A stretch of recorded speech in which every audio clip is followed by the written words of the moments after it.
So this is what nobody tells you about being a first-time landlord unless you follow these specific things.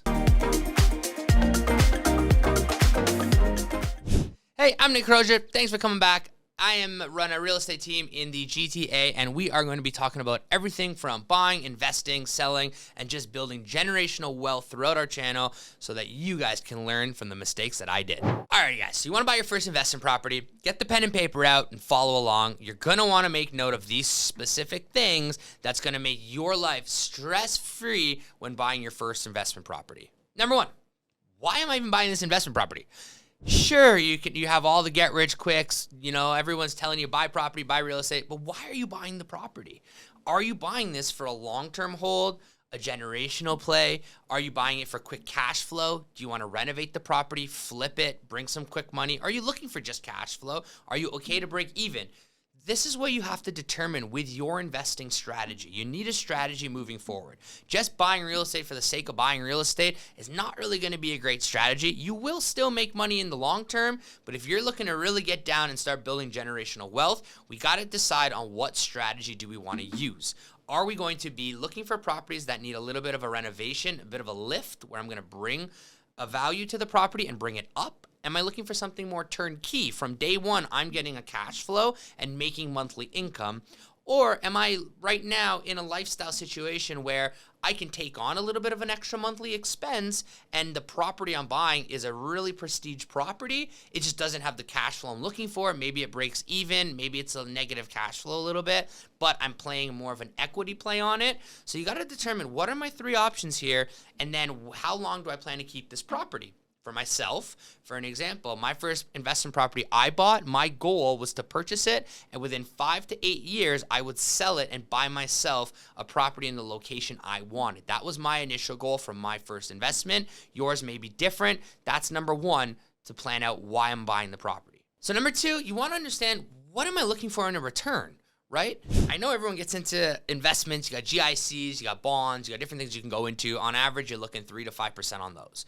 So in real estate, what I always like to look for in my properties when I'm buying a property, an investment property, I try to buy investments that are going to make sense with only principal pay down and cash flow positive. So I'm okay if taking it a negative if I'm paying a big chunk of that mortgage to the principal pay down. I don't normally use appreciation because, again, whether it's 1%, 2%, on average, a 10-year average is about 6 to 8% for a freehold detached property.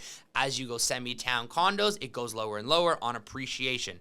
Remember, though, your appreciation is not going to be on your down payment. It's on the actual sale of the property. So if I buy a property for $500K, and I put down 100, which is about 20%, right? And I made 5% on the appreciation that year. It's not 5% of 100 grand, right? It's 5% of 500 grand. So my property is now worth 525.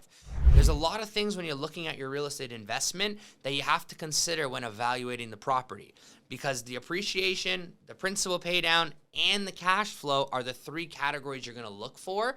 You may not feel that you made that money that year, but it's built in through the equity, through the principal, through the cash flow. But I like to just look at cash flow and principal pay down. On average, you're looking for about an 8 to 10% return. Now, the return is looked upon your down payment. Same example, 500, 100K. If I got about a $6,000 pay down from my principal, maybe I was cash flow positive $100. That's $1,200 for the year, $6,000, $7,200 for simple numbers. That's about a 7.2% return on 100 grand.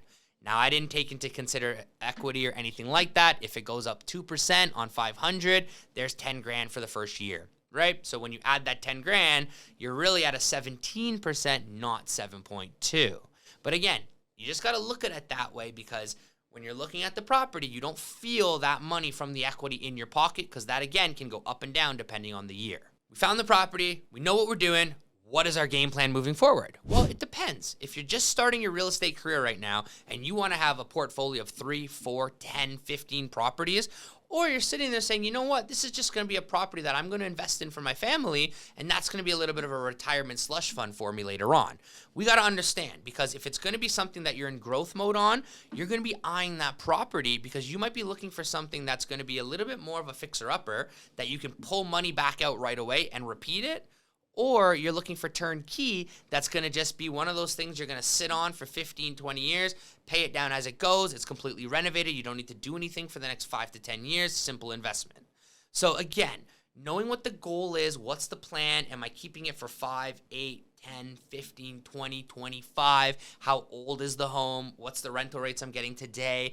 Is there room for growth in this property, or will I max out?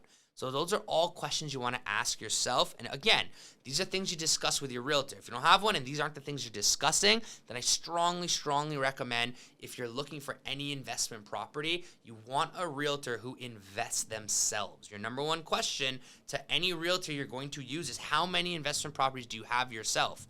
How much money have you lost on a property, and how much money have you made on a property? Because I will tell you right now, if you have not dealt with someone who has ever had a loss, it's going to be a mix of a red flag, because they're not going to know what to do in a negative situation. Remember, with real estate investing and real estate in general, a loss only happens when you sell the property at a loss.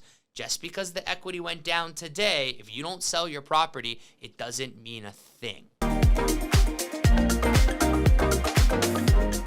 So, to recap everything we went over there, when looking into your first investment property, number one, why am I buying the property? What's my goal? What am I looking to get out of it? Number two, understanding what my rate of return is on my actual investment, whether it be cash flow, equity, principal pay down.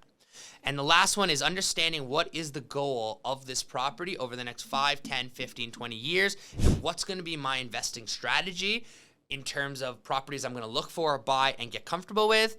That is going to help you right now in terms of your journey and looking at the property in the right way when buying your first investment property. So if you're looking to start your real estate investing journey and you want to get in there with someone who has won on properties, lost on properties, but understands the whole journey, hit the Calendly link below and we can start our conversation and go over your investing plans. Don't forget, if you like this video, hit the link button, subscribe to the channel, and you're going to get all tips, tricks that I've learned throughout my years of real estate investing.